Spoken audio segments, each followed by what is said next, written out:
The Biography Series has provided the museum with a rare opportunity to have an in-depth look at our history-making figures in the martial arts.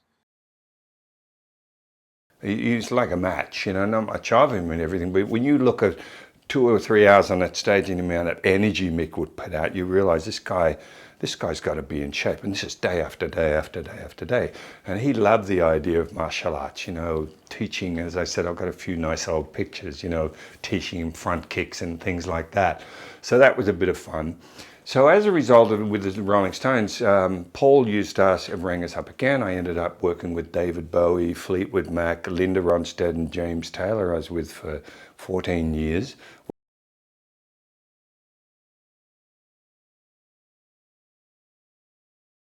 And then in 1960, he decided to open up the previously restrictive teachings of Kung Fu, Chinese martial arts, to non-Chinese. And that was a momentous occasion because until then, if you weren't pure-blooded Chinese, it was very, very difficult to learn traditional Kung Fu. But he opened the doors, and in so doing, he became world famous for the rest of his life.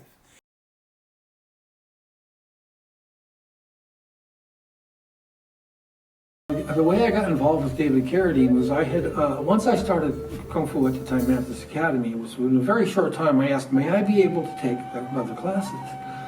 Well, as soon as Cam Yun said, heck yeah, you can, come on, stay for the next class. That's when I pretty much started spending 8 hours a day at the Kung Fu school. So within just a couple of years, already I was kind of part of the woodwork there. It was another one of those bizarre twists of fate, I guess. He had been hired to work on A Lone Wolf McQuade, and he hadn't been training for a while. So the chance to work with, Chuck Norris and play that particular role. It wasn't too long training at his house that he said to me, he said, hey, there's a luau. Wally J is going to have a luau, and would you want to come? And I said, yeah, I don't usually go, but well, what's so special? He said, well, there's a young guy named 20 years old. He's going to do a demonstration. His name's Bruce Lee. So I went, and I met Bruce afterwards. And that's the beginning. Was a good friendship for 12 years. And so we hung out. He was in Oakland for almost a year, and he got in a fight with Wong Chok Man, and couldn't do anything with Wong Chok Man because he was running from him, and he's trying to forward blast him with Wing Chun.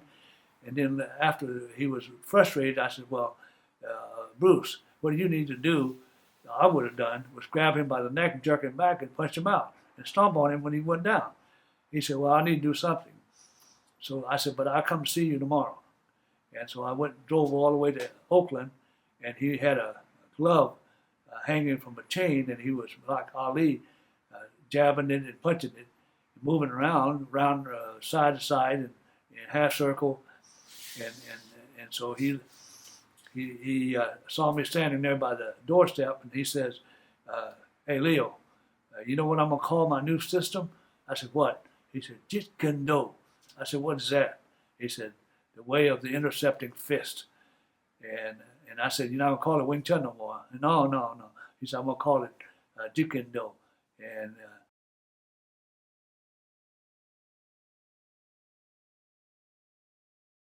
But instead of doing just traditional forms, especially in the black belt division, I beefed up the form. I added a few special moves, special kicks, somersaults, and so forth for the black belt division. The lower division, I had the guys do more of the traditional form. So the first time we did it, we competed at Tadashi Yamashita's tournament. His very first tournament went there. I had about 30 people competing, and we didn't win one single thing at all. Because at that time, they didn't know what we were doing. It was a completely different art. At that time, you see all the white uniforms and you see us in black uniform. It was a whole completely different thing altogether. And so they didn't understand our movement. The crowd loved what we did, because there was something different, They're so used to seeing just the traditional Japanese or Okinawan forms or the Korean form. But the Chinese form was much more exciting to watch, especially for James and Albert. Then our second tournament was sponsored by Tino Tuilassega. And so he knew more of the Chinese art, but he also studied under Art Wong. And he also taught a lot of his instructors, or he talked to these instructors out there and showed them that they're going to be doing Kung Fu. They'll be different. You have to look at the movements of what they're doing, the focus, the footwork, everything else that they're doing is going to be different from the Japanese art. And so from that time on, we started winning tournaments left and right.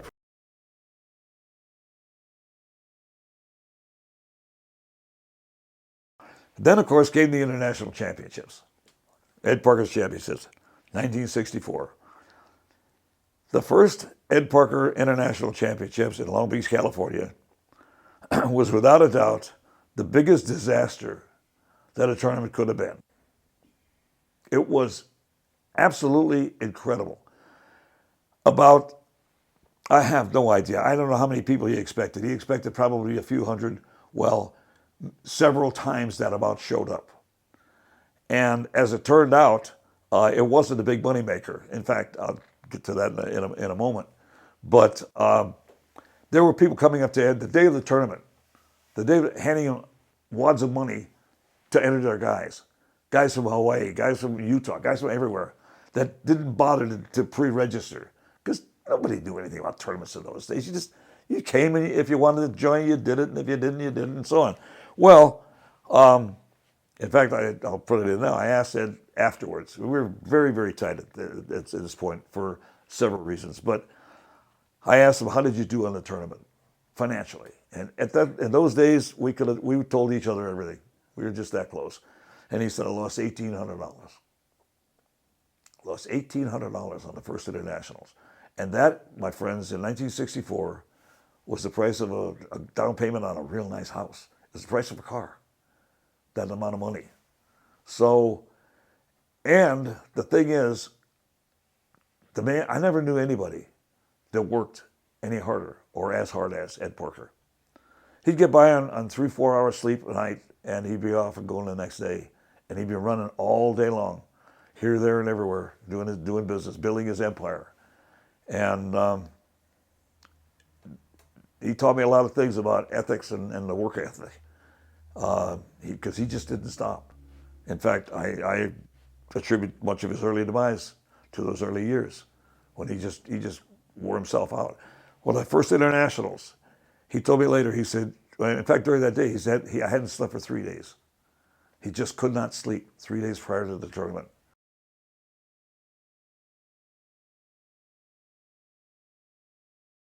I was on the cover of Karate Illustrated. It was almost kind of around the same time, but before. And the Kentucky Fried Chicken people went to the magazine stands, and they were trying to pick out 5 people who's the best in their sport. So they were just looking at who's on the cover. So they called me and they said, "Oh, Cynthia, you're the best, in your sport.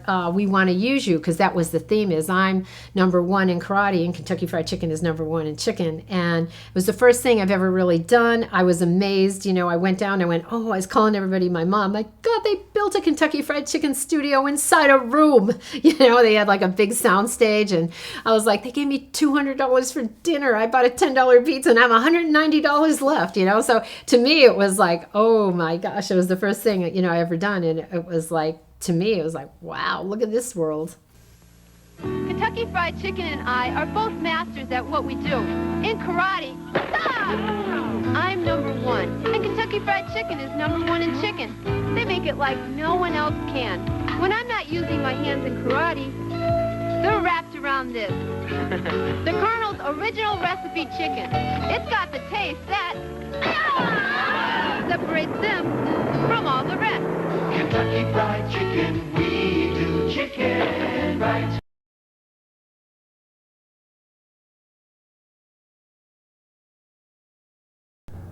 You can suit me up any way you want. You can put anything on me. Okay. Then the prop guy said, "John wants you to have this gold-plated. That's part of your costume. Oh, by the way, John also wants you to have bandoleros. You have 2 of those. Not only any regular bandolero.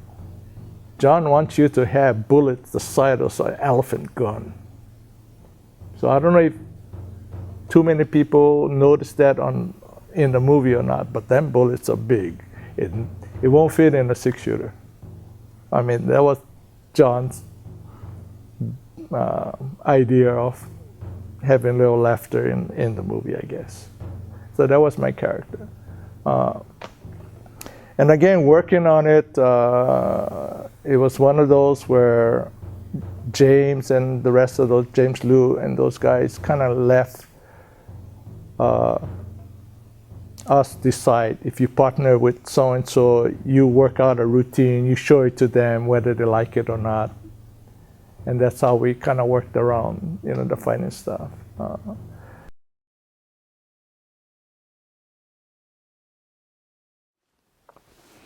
So in 1970, Bruce Lee decided to do a movie, 1969 was the decision, and called Enter the Dragon. And so that movie was my introductions to films. That was the very first movie I was in. And let me tell you, after doing Enter the Dragon, I was a star.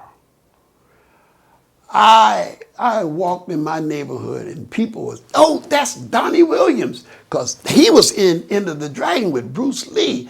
And man, but see, they don't realize I was in that movie 3.2 seconds. I remember my dialogue today. Ready? Ooh, that was it. But anyway, with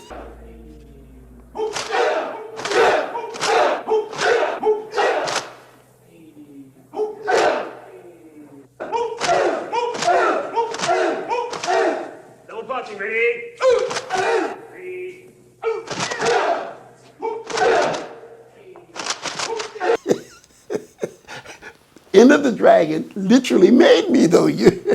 Y'all might be laughing, but it made me. And so, and that was done in, I think it's 70 or 71.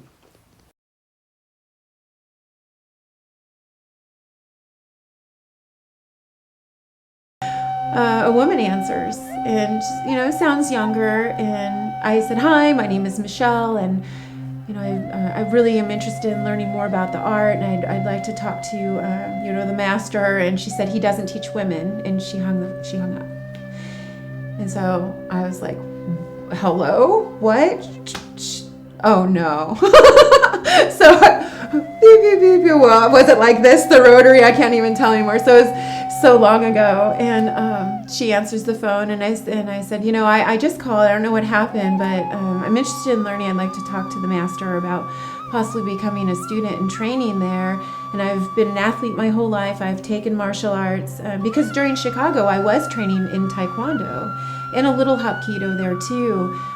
Just to keep my stamina up. I was touring, so it was 11 shows in 1 week was my record. And that's exhausting. That's 45 to an hour on stage. So it was helping me keep my cardio up. And I explained this to her, and she said, he doesn't teach women, and she hung up. And so I had it at that point. So I called back, and I said, I think we got disconnected, but that's okay, because I'll just keep calling back. And at that point, I talked a little bit more, rapid fire. She agreed to take my number, and then he called.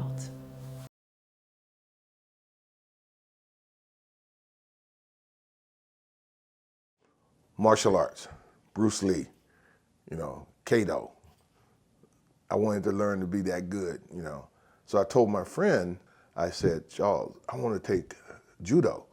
And Charles said, no, you don't want to take judo, bro. You want to take karate. And I said, why karate?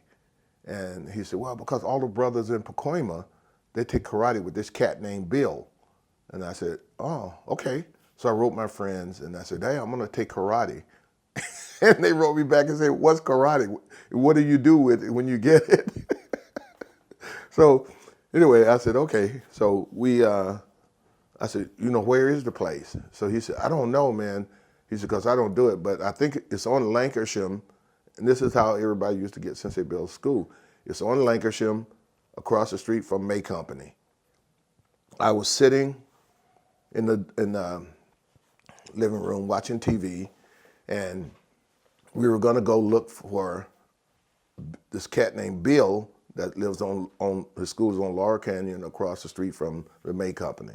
So while my dad was taking a shower, I was watching this show called Lloyd Thaxton. It was like pre-American Bandstand. We started, I was sitting there and Lloyd Thaxton said, today we have a karate demonstration by Bill Ryosaki. And I said, Bill? Oh, maybe that's the guy. But anyway, he did the demonstration. His wife was with him and other students was with him and everybody clapped and all this. So he said, if you like karate, you should come to my school. It's on Lancashire Boulevard in North Hollywood across from the May Company. So I called my dad, hey, come out here, look at this, that's the guy, Bill, that's the guy.